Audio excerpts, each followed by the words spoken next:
An excerpt by Acker, New York City, 1979. Intense sexual desire is the greatest thing in the world.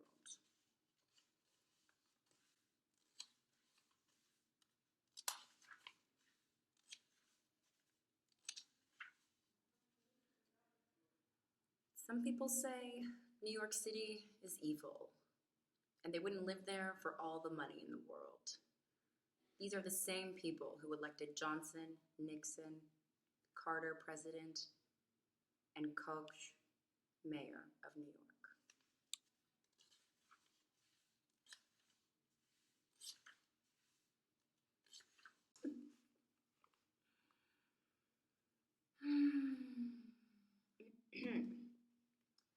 Lesbians are women who prefer their own ways to males. Lesbians prefer the convoluting halls of insensuality to direct goal pursuing moors. Lesbians have a small world deep within and separated from the world. What has usually been called the world is the male world. Convoluting halls of sensuality lead to depend on illusions. Lies and silence are realer than truth. Either you're in love with someone or you're not. The one thing about being in love with someone is you know you're in love. You're either flying or you're about to kill yourself. I don't know anyone I'm in love with, or I don't know if I'm in love. I have all these memories. I remember that as soon as I've gotten fucked. Like a dog, I can no longer care about the man who just fucked me, who I was madly in love with. So why should I spend $100 to fly to Toronto to get laid by someone I don't know? If I love, I don't know. If I can love. Am I an abortion? I mean, $100, and once I get laid, I'll be in agony. I won't be doing exactly what I want. I can't live normally, i.e. with love. So there is no more life. The world is gray after birth, fake. All of New York City is fake. It's going to all my friends are going crazy. All my friends know they're going crazy. Disaster is the only thing that's happening. Suddenly, these outbursts are fake because they're so open, spawn to new growth. I'm waiting to see this growth. I want more and more horrible disaster in New York because I desperately want to see that new thing that is going to happen this year. Janie is a woman who was sexually hurt and been sexually hurt so much she's now frigid. She doesn't want to see her husband anymore. Her husband agrees with her that there's nothing more between them. But there's no such thing as nothingness. Not here. Only death, whatever that is nothing. All the ways people are talking to her now mean nothing. She doesn't want to speak words that are meaningless. Janie doesn't want to see her husband again. The quality of life in the city stinks. It's almost nothing. Most people now are deaf mutes. Only inside they're screaming, blood. A lot of blood inside is going to fall, more and more, because inside is outside. New York City will become alive again when the people begin to speak to each other again, not information, but real emotion. A grave is spreading its legs and begging for love. Robert, Janie's husband, is almost a zombie. He walks, talks, plays his saxophone, pays for groceries, almost like every other human. There's no past.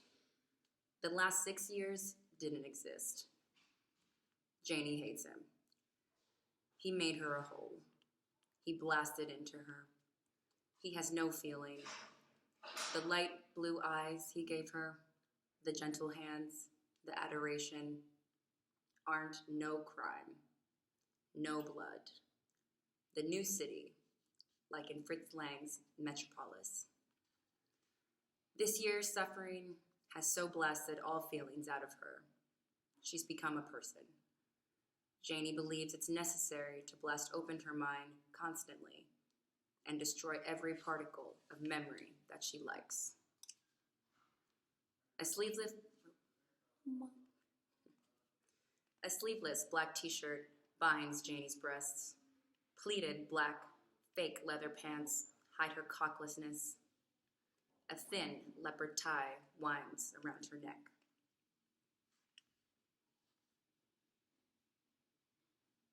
One gold-plated watch, the only remembrance of the dead mother, binds one wrist. A thin black leather band binds the other. The head is almost shaved. 2 round prescription mirrors mask the eyes. Johnny is a man who don't want to be living, so he doesn't appear to be a man. All his life, everyone wanted him to be something. His Jewish mother wanted him to be famous, so he wouldn't live a life she was living. 2 main girlfriends he has had wanted him to support them in the manner to which they certainly weren't accustomed, even though he couldn't put his flabby hands on a penny. His father wanted him to shut up. All Johnny wants to do is make music. He wants to keep everyone and everything who takes him away from his music off him. Since he can't afford human contact, he can't afford desire. Therefore, he hangs around with rich zombies who never have anything to do with feelings. This is a typical New York artist attitude. New York City is a pit hole. Since the United States government, having decided that New York City is no longer part of the United States of America, is dumping all the laws the rich people want, such as anti-rent control laws, and all the people they don't want, artists, poor minorities, and the media in general, on the city and refusing the city federal funds. The American bourgeoisie has left. Only the poor artists, Puerto Ricans, who can't afford to move, and the rich Europeans who, fleeing the terrorists, don't give a shit about New York, inhabit this city. Meanwhile, the temperature is getting hotter and hotter, so no one can think clearly, no one perceives, no one cares. Insane Madness, Come Out Like Life, is a terrific party. Next excerpt. In front of the Mud Club, 77 White Street. 2 rich couples drop out of a limousine. The women who are wearing the outfits the poor people who were in 10 years ago wore 10 years ago. The men are just neutral. All the poor people were making this club fashionable, so the rich want to hang out here, even though the poor still never make a buck off their rich pleasure, are sitting on cars, watching rich people walk up to the club. Some creeps around the club's entrance. An open-skirted skinny guy who says he's just an artist is choosing who he'll let into the club, since it's 3:30 a.m. There aren't many creeps. This artist won't let the rich hippies into the club. Look at that car. Jesus, it's those rich hippies' cars. Let's take it. That's the chauffeur over there. Let's kidnap him. Let's knock him down over the head with a bottle. I don't want no terrorism. I want to go for a ride. That's right. We've got nothing to do with terrorism. We'll just explain we want to borrow the car for an hour. Maybe he'll lend us the car if we explain we're terrorists in training. We want to use that car to try out terrorist tricks. After 45 minutes, the rich people climb back into their limousine, and their chauffeur drives them away. A girl who has gobs of brown hair, like the foam on a cappuccino in Little Italy, black patent leather S&M heels, whose unfashionable tits stuffed into a pale green corset, and extremely fashionable black fake leather tights, heaves her large self off a car top. She's holding an empty bottle. Diego senses there's going to be trouble. He gets off his car top. He is walking slowly towards the girl. The bottle keeps waving. Finally, the girl finds some courage, heaves the bottle at the skinny entrance artist. The girl and the artist battle it out up on the street.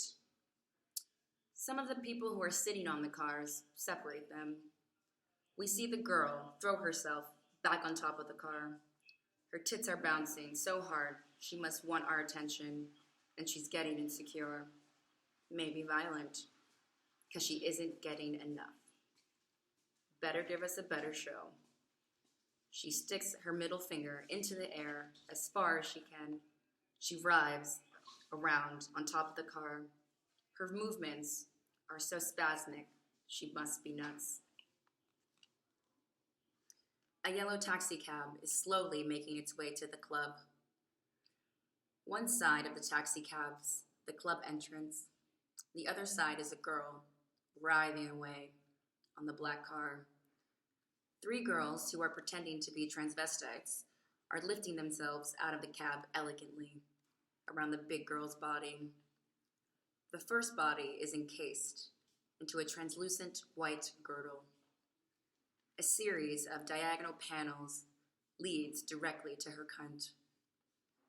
The other 2 dresses are tight and white. They are wriggling their way toward the club. The big girl, whom the taxi driver refused to let in his cab, wriggling because she's been rejected, but not wriggling as much, is bumping into them. They're tottering away from her because she has syphilis. Now the big girl is unsuccessfully trying to climb through a private white car's window. Now she's running hips, hooking even faster into the alleyway taxi, whose driver is locking his doors and windows against her. She's offering him a blowjob. Now an ugly boy with a huge safety pin stuck through his upper lip, walking up and down the street, is shooting at us with a water gun. The dyke sitting next to me is saying earlier in the evening she pulled at his safety pin.